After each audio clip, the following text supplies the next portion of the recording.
Alors, messieurs qui avaient mis en pratique ce concept d'écologie industrielle, essayez de citer des exemples probants, des exemples concrets de réalisation et de gains que vous avez pu en tirer. Philippe Masson. Alors nous, c'est essentiellement sur la partie conception que nous travaillons, puisque l'exploitation nous échappe une fois que nous avons réalisé le projet. Sur la partie exploitation, concrètement, sur la partie conception, concrètement, sur les points où on peut intervenir, on peut en citer un qui est assez important, c'est l'utilisation des matériaux sur site. C'est-à-dire qu'aujourd'hui, de plus en plus, sur tous les projets qui nécessitent des terrassements importants, on regarde de manière très fine le réemploi de tous les matériaux sur le site pour éviter des apports ou des externalisations de matériaux significatives qui génèrent du trafic routier important, en travaillant sur des implantations de bâtiments optimisés en termes d'altitude quand on peut, en travaillant également sur la qualité des matériaux pour trouver des solutions de traitement en place. Donc là, on est aussi aidé, je dirais, par les gens de la route qui ont fait beaucoup de progrès dans ce domaine ces dernières années. Et sur des sites industriels existants, on va jusqu'à imaginer des réemplois de matériaux de démolition sur site. Lorsqu'il y a des parties d'usine qui sont rasées pour reconstruire, je dirais qu'on essaye absolument d'éviter d'avoir des gros flux extérieurs de matériaux. Donc ça, c'est un des exemples. Maintenant, il y en a bien d'autres, notamment dans le domaine de tout ce qui est traitement des eaux, qui est un autre point sensible ces dernières années. Donc on essaye de plus en plus de trouver des solutions de traitement sur site, d'infiltration notamment. Également, on en parlait à l'instant, tout ce qui est biodiversité. Donc nous, sur nos projets industriels, dès qu'il y a un aspect intégration important, on intègre de plus en plus un architecte paysagiste pour regarder l'aspect biodiversité autour du bâtiment. On ne se limite pas uniquement au bâtiment, on raisonne sur les accès, sur les routes, sur les flux, et pourquoi pas sur les transports également, qui est une donnée qu'on partage également avec l'exploitant, puisque là, ça ne concerne pas uniquement la conception du bâtiment. Voilà quelques exemples. Est-ce que vous avez pu chiffrer des gains que vous avez obtenus? Est-ce que vous avez une idée des gains que vous pouvez encore en attendre? Les gains, ils ne sont pas forcément très évidents de premier abord, parce que quand on se force à réutiliser des matériaux en place, on a des coûts de traitement qui arrivent et qui sont compensés, en principe, c'est ce qu'on essaie de montrer à travers nos études, par les gains qu'on fait sur des transports qu'on ne fait plus à l'extérieur.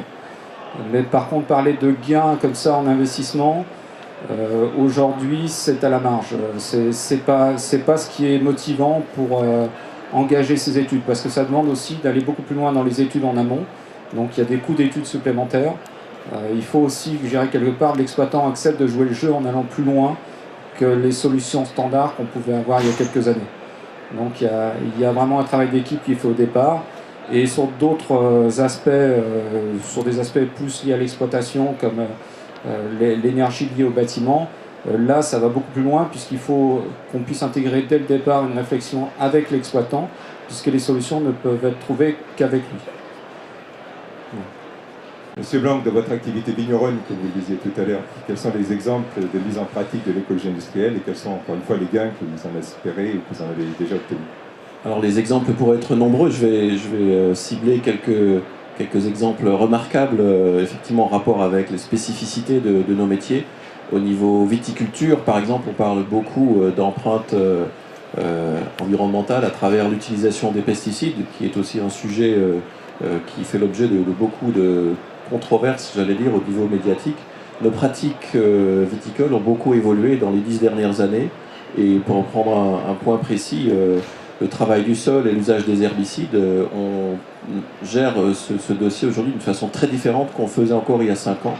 Et nous avons développé des technologies en partenariat avec des experts dans le domaine du machinisme agricole pour pratiquer par exemple des herbages d'une façon très localisée, mais aussi évoluer dans notre façon de travailler le sol. Et nous sommes en réduction sur 3 ans de plus de 30% d'usage de réduction d'herbicides. Et cela sans que nous partions d'un niveau élevé, mais clairement c'est devenu un sujet prioritaire. Au niveau industriel, je pourrais vous parler de la gestion des eaux usées, qui est un vrai gros impact qu'a la partie viticole, mais aussi transformation du raisin. Et en l'espace de 8 ans, nous avons fait des choix pour permettre de ne plus avoir à traiter les effluents qui sont liés à l'activité d'avant-vendange par des stations d'épuration, mais on a développé des techniques alternatives et c'est l'équivalent de 50% de toute la charge polluante de l'activité champenoise que nous traitons par des moyens plus naturels, puisqu'on est parti sur de l'épandage sur des terres agricoles. Pour demain, on est très engagé dans des actions que l'on a mis sous le vocable plan climat Champagne. Et il y a plusieurs axes qui sont partagés par l'ensemble de la profession. Il y en a un qui, moi, personnellement, me tient beaucoup à cœur, qui est la valorisation de la biomasse générée par l'activité champagne, que ce soit à travers la culture de la vigne, mais pourquoi pas aussi à travers la transformation du raisin. Et on a quelques premières pistes pour pouvoir valoriser cette biomasse dans un usage tout à fait innovant qui serait la fabrication de la bouteille, utiliser la biomasse pour produire l'énergie nécessaire à la bouteille en collaboration avec un partenaire régional. C'est pour nous un très bel exemple d'écologie industrielle. Et la bouteille elle-même, l'emballage, on le sait, c'est une source de déchets, ça pose des problèmes de recyclage. Bon, vous utilisez des bouteilles et tout le monde connaît le champagne, tout le monde connaît le poids de la bouteille de champagne. Est-ce que de ce côté-là, vous avez des pistes? Alors c'est vrai qu'il y a d'autres pistes autour de tout ce qui est globalement l'emballage, que ce soit le poids de la bouteille ou les composants autour de la bouteille. Il y a un grand débat dans la région et des expérimentations en cours sur un léger allègement du poids de la bouteille qui pourrait représenter 7% du poids, avec à la clé aussi une diminution de l'empreinte carbone que représente cette partie-là, puisqu'elle est évaluée à quasiment 1% de l'empreinte carbone de l'ensemble de l'activité champenoise. Donc ça n'est pas une évolution très neutre, même si elle ne représente que 1%. Et la profession est en train d'expérimenter ce nouveau format et avec quelques espoirs que d'ici 2 ans, ce nouveau poids de référence s'impose à l'ensemble des opérateurs. Monsieur François Aublé, quelques exemples. J'aurais pas d'exemple, je dirais, proprement dit. Simplement, VK s'est retrouvé confronté à une problématique de déchets qu'il a fallu gérer. Donc il n'y avait pas une notion de gain au départ, c'était simplement gérer un problème de déchets. Ensuite, il est venu une période de recherche et de construction, d'investissement dans une usine qui n'était pas rentable. Et aujourd'hui, on s'aperçoit que cette stratégie paye parce que l'usine est rentable, elle est intégrée au modèle du groupe, fait partie de notre stratégie.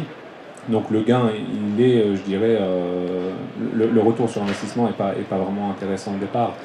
Simplement, c'était une prise de conscience d'une problématique de déchets. Aujourd'hui, on est capable, avec les technologies, on s'améliore et arriver vraiment sur une économie qu'on n'imaginait pas. Comment la décision a-t-elle été prise? Parce que, comme vous le dites, au départ, ça n'a pas été rentable. Il a fallu donc un côté éclairé et visionnaire chez vos dirigeants. On a notre fondateur, M. Lohmann, qui lui a voulu faire cette usine avec l'ensemble des partenaires. Et comme il a voulu faire les choses bien, on a une usine entièrement automatisée qui coûtait très cher. Et à l'époque, c'était que du déchet, donc personne n'a voulu participer. Donc il a dit, puisque c'est ça, je le ferai moi-même. Donc c'était une personne qui a quand même qui est visionnaire malgré tout. Et aujourd'hui, les autres ont suivi, essayent de faire la même chose, mais ont forcément du retard, puisqu'on a toute la technologie, on a investi. Et aujourd'hui, le modèle fonctionne. Mais il y a 15 ans, c'était absolument pas l'objet. On n'y croyait pas. Est-ce qu'il s'est appuyé sur des modèles de calcul de retour sur investissement classique, ou est-ce qu'il y avait avant tout une volonté, une prise de conscience citoyenne et un côté visionnaire? Il n'y a vraiment pas de calcul. Au départ, on savait qu'on perdait de l'argent énormément. Simplement, c'était une prise de conscience. C'est un groupe allemand, donc ils n'ont pas forcément la même mentalité que nous. C'est une société familiale, donc ils ont décidé d'investir. C'est une stratégie à long terme. Donc aujourd'hui, on s'aperçoit que le modèle fonctionne. Mais il y a 15 ans, tout le monde l'a pris pour un fou. D'accord.